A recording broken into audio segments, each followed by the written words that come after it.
Hello, everyone, and welcome to the Headquarters Air Force Personnel Center Disaster Preparedness webcast. Today's webcast is being conducted by the Headquarters Air Force Personnel Center Airmen and Family Operations Crisis Support Program Manager. Please use the group chat function to ask questions related to today's webcast. Chat comments and questions are limited to 256 characters. Questions will be answered at the conclusion of the training. The Crisis Support Program has revamped efficiencies and created a standardized disaster preparedness presentation template. The goal is for our Airmen and Family Readiness Centers to utilize the presentation and educate your military community. Disaster preparedness is vital. Per Air Force Instruction 36-3009, paragraph 2.1, Airmen and Family Readiness Centers have a role in supporting the community before, during, and post-disaster, crisis, and/or evacuation situations as appropriate within your center purview. Today's briefing will take about 30 minutes, and we will have 15 minutes for questions and answers. So let's begin.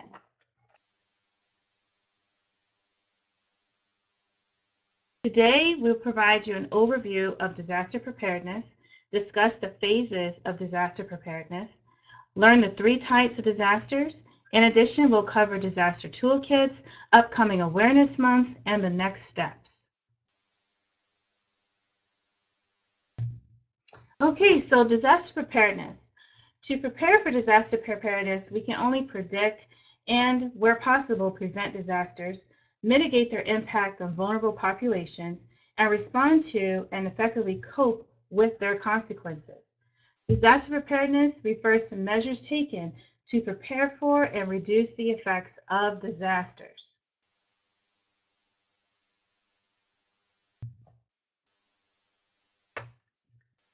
So there are 3 types of disasters, as you can see here. We have natural, which is basically a major adverse event that results from natural processes of the earth. And we have our man-made disasters. Those are caused by human action or inaction. And also our technological disasters, which are basically caused by a malfunction of technological structure and or some human error in controlling or handling the technology. So within the past few years since I've been here, we've had different types of disasters.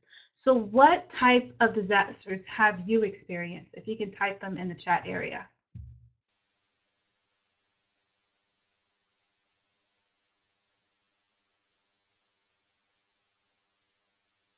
Yep, natural. Yes, the hurricane, typhoon, flooding. Yes, with the natural flooding, fires. Yes, we've had Hurricane Michael. We've had the volcanic eruption in Hawaii, flooding that went on in Minot a couple of years ago, flooding right now at Offutt, nor'easters, earthquakes. So great. Thank you all very much for your participation and sharing with me some of the disasters. And the nor'easters, someone must be on the East Coast there. Yes, Joint Base McGuire-Dix Lakehurst. And Hurricane Sandy. Thank you all for sharing the types of disasters that you've experienced. Majority of USC are the natural disasters and a few man-made. Thank you.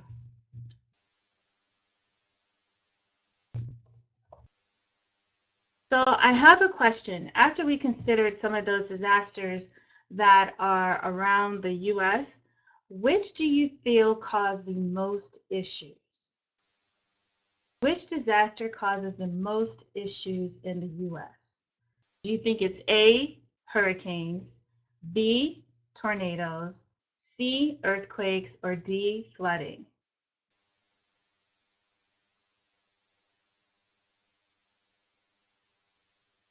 Miss Brown was the first. Did she get it right? Miss Brown. I believe she did. Yep, Miss Erica Brown from Shaw, you are right. The correct answer is D, flooding. So congrats to everyone on that. It is. Flooding is America's #1 disaster, #1 natural disaster that impacts our citizens across this continental U.S. That is the #1 disaster, flooding.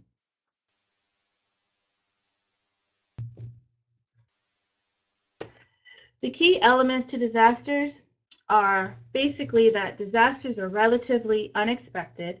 It's important to prepare for them as we best can. Now, you want to consider the types of natural disasters that can happen in your area. So everyone on this call or in your different locations, everyone has different types of disasters that are prone to their area. So make sure you are considering those types that are in your area. During and after disasters, your emergency personnel may be overwhelmed, helping individuals that are seeking assistance. Lives, health, and the environment are endangered. It also, with the disasters, they impact the community, the infrastructure, and citizens. We will discuss later in the presentation ways for you to prepare for these disasters.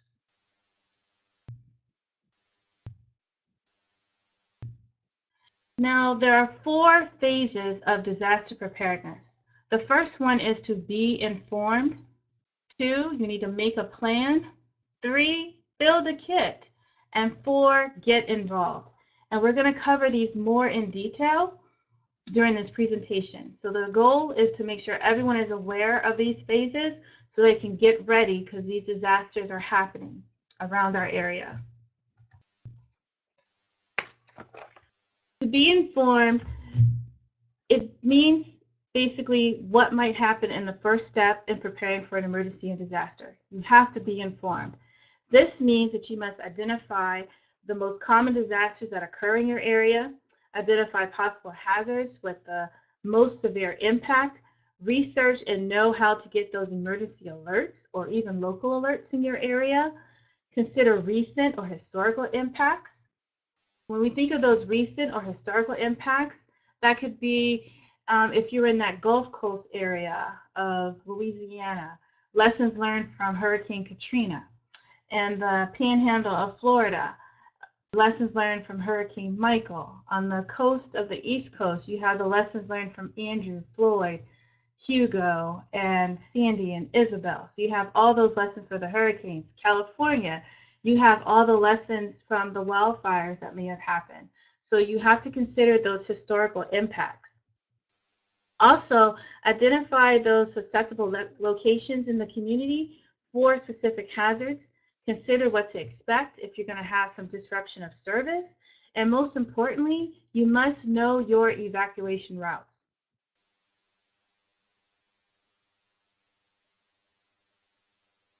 Disasters can strike at any time and any place. Knowing what to do before, during, and after an emergency is a critical part of being prepared and may make all the difference when seconds count. Emergencies in the workplace may include natural disasters such as tornadoes or earthquakes, or man-made disasters such as an active shooter or even a bomb threat.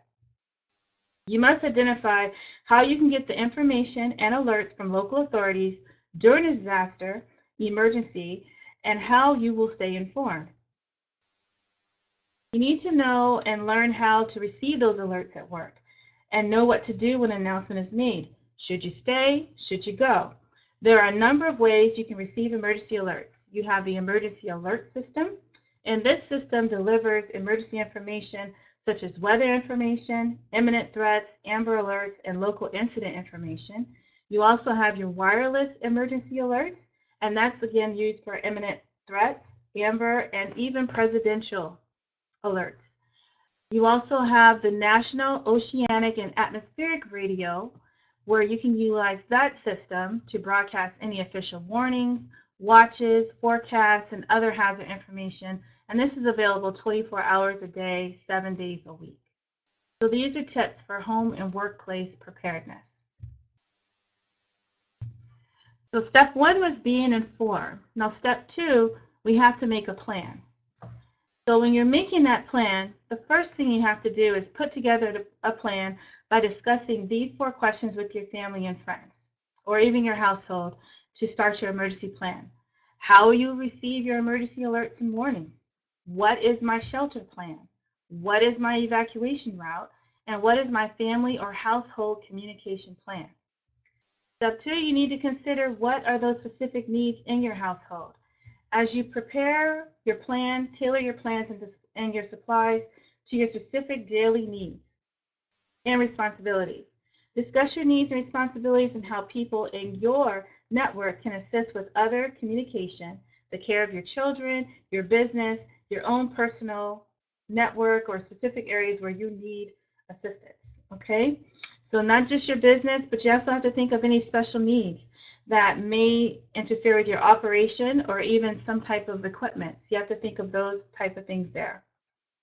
Keep in mind that some of these factors, when you're developing your plan, you need to think about different ages of members in your household, responsibilities for assisting others, any locations that you frequent. Also, think about your dietary needs. Those are things to think about for your plan. You have your medical needs. That's your prescriptions and your equipment. Disabilities or access and functional needs, including devices and equipment, languages spoken, pets or service animals, and households with school-age children. These are all areas that are specific to your household that you need to consider for making that plan. When you're completing your plan, you need to fill out a family emergency plan.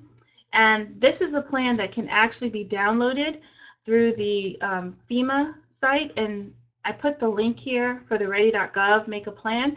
And they can actually create their own family plan. There's even an emergency plan for parents that they can download. But this plan is for those people in the community that you're educating about disaster preparedness, for them to create that plan and make it count for preparing for these disasters. And the last step is basically just practicing your plan with their family and their household. When you're making your plan, there are several things you should consider when pre-planning for a disaster. If you're separated from family members when a disaster strikes, what is the plan to rejoin? Airmen and family members must know how you'll contact one another and reconnect if separated. Establish a family meeting place that's similar and easy to find for single airmen. Understand that family members and friends who are aware of a disaster but not nearby will be wondering where you are and if you're okay. Ensure to reach out to them. All airmen should be sure to contact their leadership for accountability as well. Have you identified your out-of-state emergency contact? Is this individual identified in AFPAS as your emergency contact? Determine whether you will have an extended stay away and what that looks like. Are you staying with friends or relatives? Are you going to stay in that area that has a designation for sheltering in place? Do you know where that is? Will you evacuate the area entirely? Depending on the local situation, you may need to make this plan ahead of time. If you needed to escape from your home, your workplace, school, or place of worship, have you mapped out how you will do so? Do you know the alternate routes to evacuate your neighborhood? Do you have transportation? Is public transportation available? Practice your plan with your family.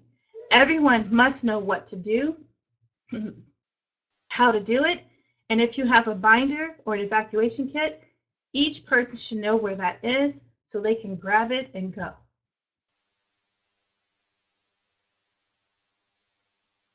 Now, in building your kit, this is just a very sensitive area when I think about building the kit, and also when I think about the recent disaster that happened in Florida with Hurricane Michael.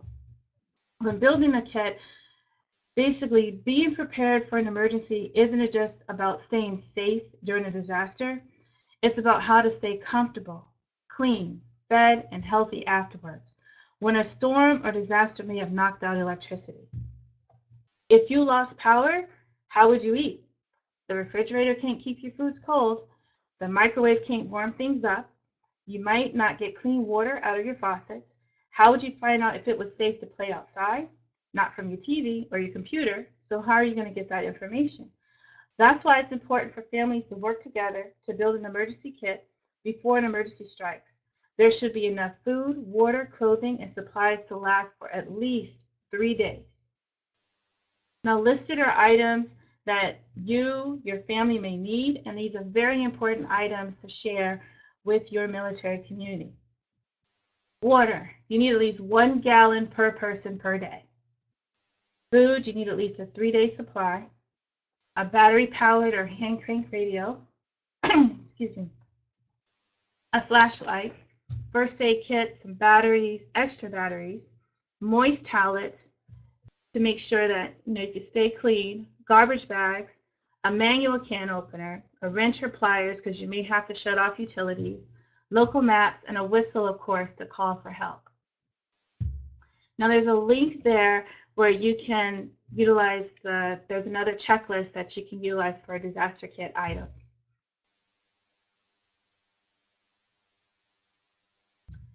Now in order to maintain your kit, after assembling it, please remember to maintain it so it's ready when needed. You want to make sure you keep your canned food in a cool, dry place. Store boxed food in tightly closed plastic or metal containers. Replace expired items as needed.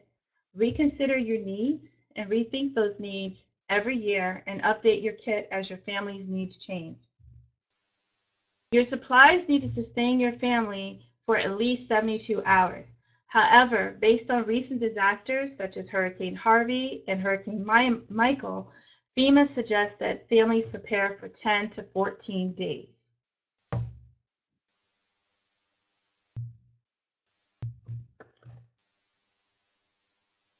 Since you don't know where you will be when an emergency occurs, prepare your supplies for home, work, and your vehicles.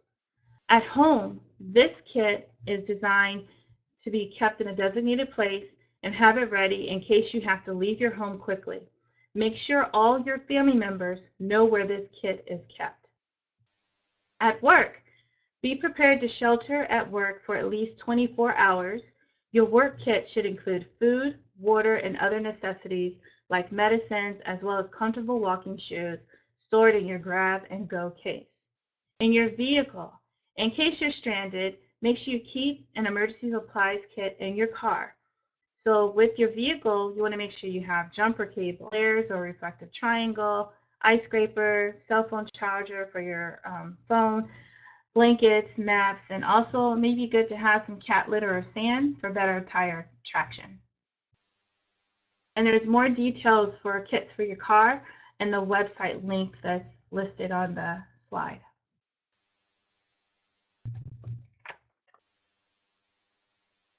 The next step is to basically get involved. There are so many ways to get involved, especially before a disaster occurs. You want to make sure you're educating your community, your neighbors, your HOA. And for our Airmen and Family Readiness Centers, your big job to get involved is to educate your leadership on your role within Airmen and Family in regards to disaster preparedness for before, during, and after a disaster or crisis. You want to volunteer and receive training to support disaster and preparedness efforts in your community, possibly teach preparedness to the youth, promote disaster preparedness online by sharing preparedness on social media accounts, communicate with your family, exercise your disaster plans, know your supporting agencies such as FEMA, Red Cross, first responders, understand which disasters could affect your community, and know what to do, most importantly, to stay safe.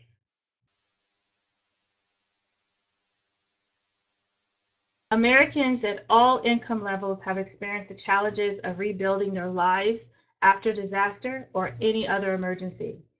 In these stressful circumstances, having access to personal financial insurance, medical, and other records is crucial for starting the process of recovery quickly and efficiently. Taking the time now to collect and secure these critical records will give you peace of mind, and in the event of an emergency, will ensure that you have the documentation needed to start the recovery process without delay. You want to make sure you're gathering your financial and critical personal, household, and medical information. Store important documents either in a safety deposit box, an external drive, or on the cloud to make it easy to access during a disaster. Having your financial and medical records and important contact information will be crucial to help you start the recovery process quickly. Consider saving money in an emergency savings account that can be used in any crisis. Keep a small amount of cash at home in a safe place. It's important to have small bills on hand because the ATMs and credit cards may not work during a disaster when you need to purchase those necessary supplies, such as food or fuel. Obtain your property, homeowners or renters, health and life insurance if you do not have them. Having insurance for your home or business property is the best way to ensure that you have necessary financial resources to help you repair, rebuild, or replace whatever is damaged. Document and insure your property now.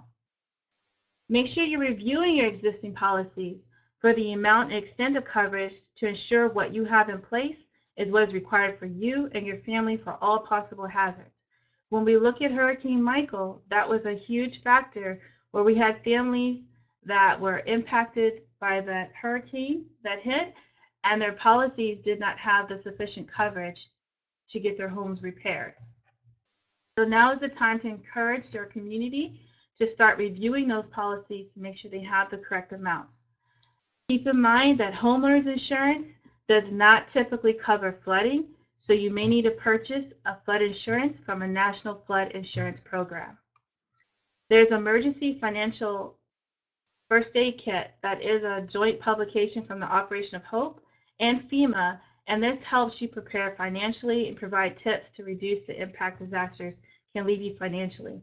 And the link for that is posted there. And additional financial preparedness resources can be found on the latter link with ready.gov financial preparedness.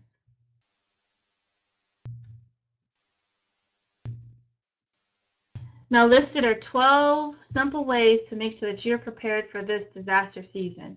So I hope most of you on this call have done most of these things. The first thing, make sure you signed up for warnings and alerts. Have your plan in place. Make sure you're saving for those rainy day emergencies, practicing your emergency plan, testing that family communication plan, safeguarding your documents, having a plan with neighbors, making your home safer, knowing those evacuation routes and possibly an alternate evacuation route, assembling and updating your supplies. That includes your EFAC kits too, so making sure your kits are updated too. Getting involved in your community, and most importantly, documenting and insuring your property. So now you're probably asking, okay, so am I prepared? But what can I do? So what you can do is just make sure that you understand that disaster preparedness, it starts with you. Disasters are relatively unexpected. However, you can take measures to ensure that you are ready. First thing is your AFPAS data. Verify your contact phone numbers and email addresses in AFPAS. Ensure that your emergency contact data is updated. Build and update your emergency kits.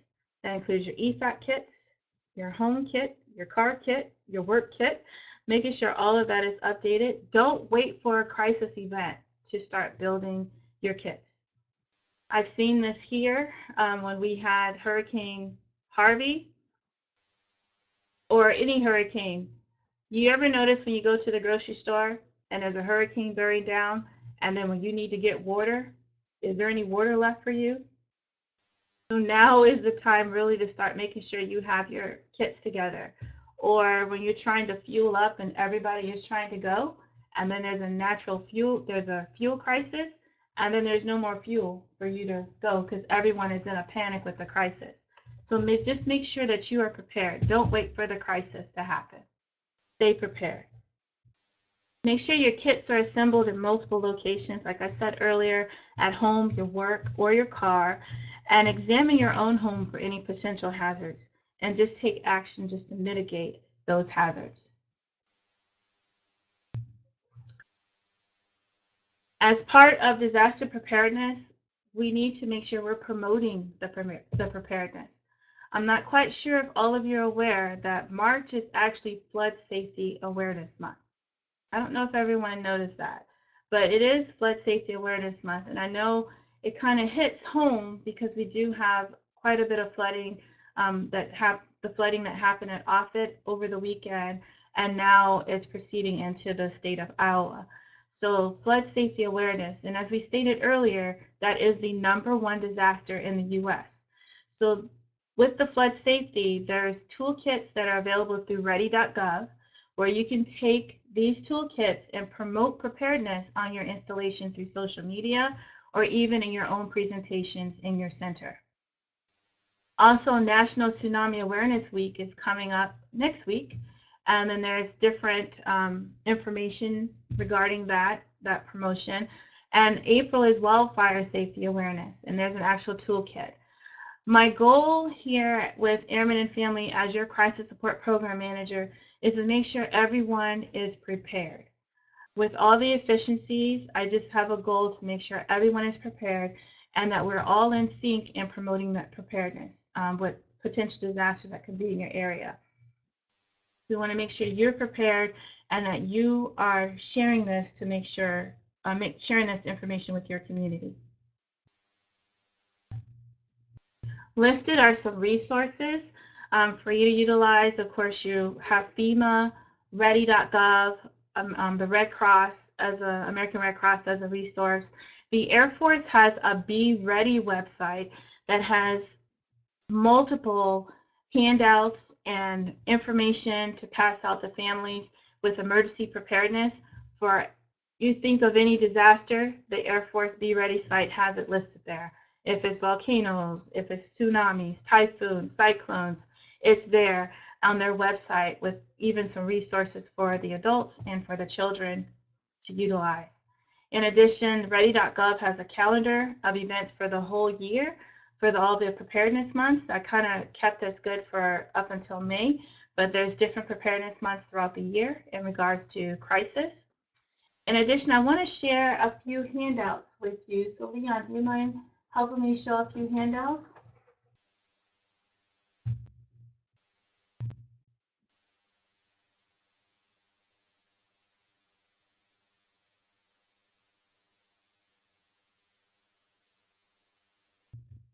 Now on your screen, you should see a disaster supplies calendar. I know it may be a little bit small in small print, but you can zoom in on the bottom portion here. You can zoom in, but this is a great disaster supplies calendar. In fact, it can help someone build this calendar within 6 months, but it just takes them, it's basically building it on a budget. So you can see week 1, this is what they need to purchase, like a gallon of water, a jar of peanut butter, a large can of juice. But you can kind of see for week 1 what they're doing to build their kit. And they're just building it up, just little things, just to start there, so that they're not all rushing in a panic to buy everything as soon as that crisis is bearing down to hit. So this is a good way to educate your community in your installation on how to build their disaster supplies kit. So it's about 2 pages, but this is a handout that you all can have as a resource. And it just helps them create their disaster supplies kit. Okay. There's another one I wanted to share. It's number 3. So this is another way to build your kit. Like if you're looking for things that can go into your car. I know this one says texasprepares.org, but this is just some simple items that you can utilize, especially if people are evacuating by their car. Just some different resources that are available. Okay.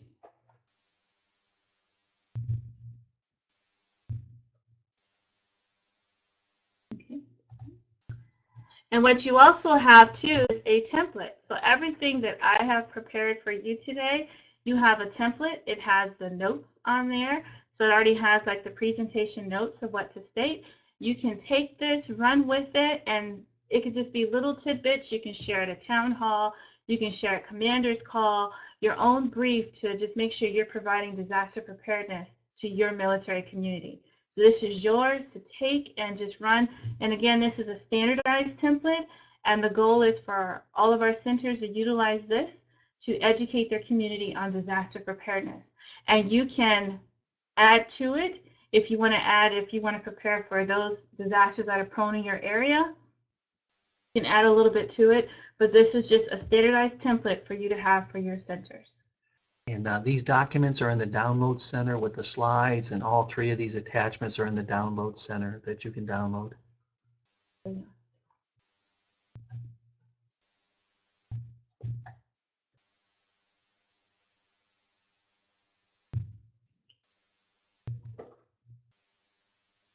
Well, this concludes our presentation for today, and we're going to stop the recording, but we are going to take your questions.